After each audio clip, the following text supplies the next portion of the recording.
সন্তানকে নিয়ে যারা পেরেশানিতে থাকেন, যদি একটি সূরার ছোট্ট একটি আয়াতের আমল করতে পারেন, ইনশাআল্লাহ তাআলা সন্তানকে নিয়ে আপনাকে আর টেনশন করতে হবে না। অনেক মায়েরা, বোনেরা, অনেক বাবারা আমাদের সাথে শুধুমাত্র এই কথা নিয়ে অনেক বেশি টেক্সট করেন, মেসেজ করেন যে হুজুর ছেলেটা তো অবাধ্য হয়ে যাচ্ছে, কথা শুনছে না। আবার কেউ বলে যে ছেলেটা অনেক অসুস্থ থাকে, সবসময় তাকে নিয়ে পেরেশানিতে থাকে, হুজুর কি করা যায়, কিছু আমল বলে দেন।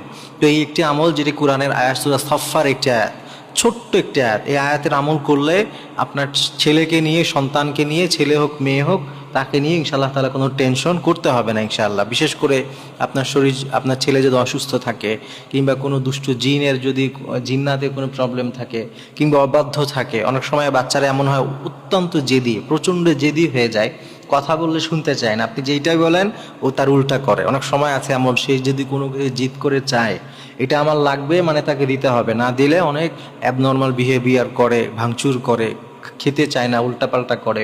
এই যে প্রবলেমগুলো আমরা এখন অনেকে ফেস করি, তো এই প্রবলেমগুলো থেকে যদি বাঁচতে চান, তাহলে পবিত্র কালামুল্লাহ মাজিদের সূরা সাফফাতের একটি মাত্র আয়াত, এই আয়াতটি ইনশাআল্লাহ তাআলা আমরা নিয়মিত আমাদের সন্তানকে পাঠ করব, পাঠ করে শোনাবো বা নিজে পড়ব। যখন আপনি সুযোগ পান, আপনার সন্তানকে এই সূরার এই একটি আয়াত 7 বার পড়ে ফু দিবেন ইনশাআল্লাহ তাআলা, ফু দিবেন, কিংবা ওকে নিয়ত করে আপনি এই আমলটি বেশি বেশি করবেন। দেখবেন আপনার সন্তান সব রকমের বালা